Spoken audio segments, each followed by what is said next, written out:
जिन लोगों में होते हैं ये खास गुण, पीठ पीछे दुश्मन भी करते हैं तारीफ। चाणक्य नीति में आचार्य चाणक्य ने जीवन से जुड़े कई पहलुओं की जिक्र किया है। चाणक्य नीति कहती है कि व्यक्ति को कभी भी खुद को कमजोर और कमतर नहीं आंकना चाहिए। ईश्वर ने हर इंसान के अंदर एक खास चीज देकर चाणक्य नीति में आचार्य चाणक्य ने जीवन से जुड़े कई पहलुओं का जिक्र किया है। चाणक्य नीति कहती है कि व्यक्ति को कभी भी खुद को कमजोर और कमतर नहीं आंकना चाहिए। ईश्वर ने हर इंसान के अंदर एक खास चीज देकर धरती पर भेजा है। नीति शास्त्र के अनुसार व्यक्ति जब अपनी इस गुण को पहचान लेता है वह सूरज की भांति चमकने लगता है। ऐसे लोगों पर माँ लक्ष्मी की कृपा भी रहती है। चाणक्य कहते हैं कि जब व्यक्ति मेहनत और लगन के दम पर सफलता हासिल करता है तो उसके शत्रु भी तारीफ किए बिना नहीं रह पाते। जानिए व्यक्ति में किन खास बातों का होना जरूरी है। ज्ञान को प्राप्त करें। चाणक्य नीति के अनुसार ज्ञान के जरिए हर प्रकार के अंधकार को मिटाया जा सकता है। इसलिए ज्ञान कहीं से मिले उसे लेना चाहिए और दूसरों को भी बताना चाहिए। ऐसे लोगों पर माँ सरस्वती और माँ लक्ष्मी की कृपा हमेशा बनी रहती है। कौशल में वृद्धि। चाणक्य नीति के अनुसार व्यक्ति को अपने ज्ञान के साथ साथ अपने कौशल में भी वृद्धि करनी चाहिए। कौशल व्यक्ति की हर किसी को जरूरत होती है। चाणक्य नीति कहते हैं कि जिस व्यक्ति के पास किसी काम को करने के लिए विषय कौशल होता है तो उस उच्च पद पर आसानी से होता है। संस्कारवान। चाणक्य नीति कहती है कि व्यक्ति को ज्ञान और कुशलवान होने के साथ ही संस्कारवान भी होना चाहिए। संस्कार होने से ज्ञान और कुशलता में चार चांद लग जाते हैं। ऐसे लोग हर जगह पर सम्मान प्राप्त करते हैं। बिना प्रहार किए दुश्मन ऐसे दे करारा जवाब घुटने टेक देगा। नीति शास्त्र यानी चाणक्य नीति में आचार्य चाणक्य ने अपमान का जवाब देने और दुश्मन को आसानी से परास्त करने का तरीका बताया है। आइए जानते हैं इस तरीके के बारे में। मगध राज्य में एक समय में महाराजा नंद का शासन था। उन्होंने एक यज्ञ का आयोजन किया। इस यज्ञ में चाणक्य भी पहुंचे और दरबार के एक आसन पर जाकर बैठ गए। उन्हें आसन पर बैठा देख महाराजा नंद ने उनका अपमान किया और वहां से बाहर जाने को कहा।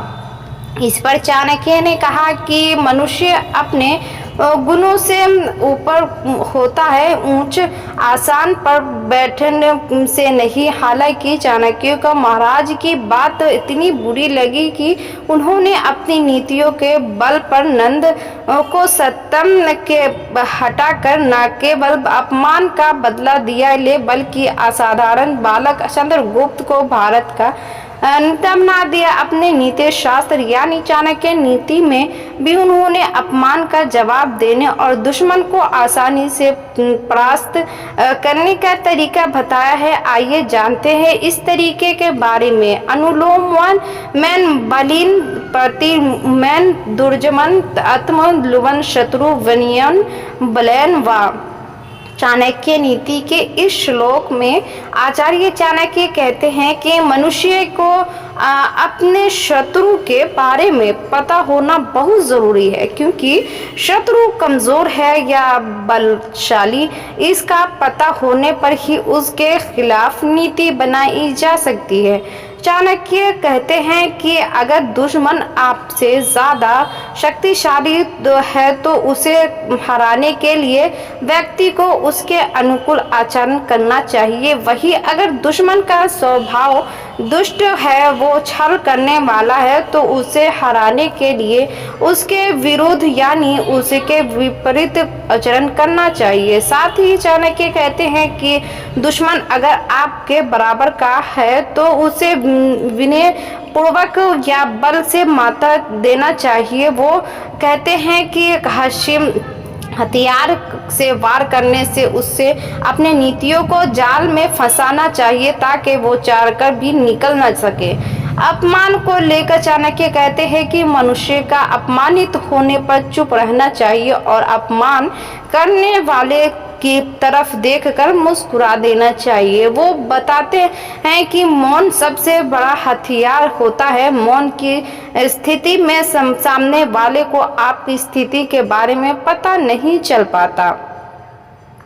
नंद महाराज द्वारा अपमानित होने पर भी चाणक्य उग्र नहीं हुए और मौन साधन धर कर काम जारी रखा। नंद को गद्दी से रख दिया।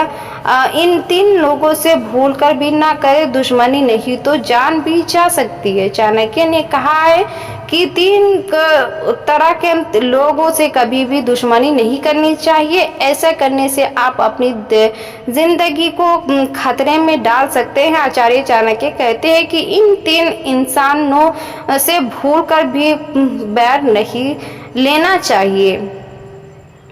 आचार्य चाणक्य धर्म, राजनीति, समाज शास्त्र, अर्थशास्त्र और राजनीति शास्त्र के बड़े जानकार माने जाते हैं। उनकी बुद्धि और क्षमताओं ने उन्हें भारतीय इतिहास की धारा को बदल कर रख दिया। इनकी नीति मनुष्य को अपने लक्ष्य को पाने के लिए प्रेरित करती है। उनकी द्वारा बताई गई बातें इंसान को उसकी लाइफ में सफलता पाने में मदद करती है और उनकी ख़ास बात यह है कि उन्हें समझाने बिल्कुल भी मुश्किल नहीं है। अगर कोई व्यक्ति इनकी बातों का ध्यान में रखकर अपने जीवन में अमल करे तो वो कई परेशानियों से बच सकता है। आचार्य चाणक्य ने अपनी नीतियों में दोस्त और दुश्मन को पहचानने के परखने के कई उपाय बताए हैं। चाणक्य ने कहा है कि तीन तरह के लोगों से कभी दुश्मनी नहीं करनी चाहिए। ऐसा करने से अपनी जिंदगी को खतरे में डाल देते हैं। आचार्य चाणक्य कहते हैं कि इन तीन इंसानों में से भूल कर भी बैर नहीं लेना चाहिए। प्रशासन से बैर, चाणक्य कहते हैं कि राजा या प्रशासन से कभी दुश्मनी नहीं लेनी चाहिए। जो भी मनुष्य ऐसा करता है उसे दुखों और परेशानियों अलावा कुछ नहीं मिलता। अगर आप किसी दफ्तर में काम कर रहे हो या किसी परिवार में काम कर रहे हो तो उनसे कभी भी ना उलझे। इनसे दुश्मनी मोल लेना का मतलब है कि आपकी जान माल की हानि हो सकती है। बलवान व्यक्ति से दुश्मनी, चाणक्य ने बताया है कि किसी भी बलवान व्यक्ति से दुश्मनी नहीं करनी चाहिए। ऐसा व्यक्ति अपने आप को बलवान दिखाने के लिए किसी को भी परेशानी में डाल सकता है और आपकी जान को भी नुकसान पहुंच सकता है। इसीलिए इनमें से कभी भी दुश्मनी नहीं करनी चाहिए। स्वास्थ्य से खिलवाड़, इंसान को अपने स्वास्थ्य के प्रति कभी भी उपरवाही नहीं करना चाहिए। जो इंसान अपने स्वास्थ्य से खिलवाड़ करने की कोशिश करता है वह सीधे मौत के मुंह में चला जाता है। इसलिए कभी भी अपने खान पान को लेकर लापरवाही नहीं करें। ऐसा करना आपको मौत के मुंह में धकेलने जैसा होगा।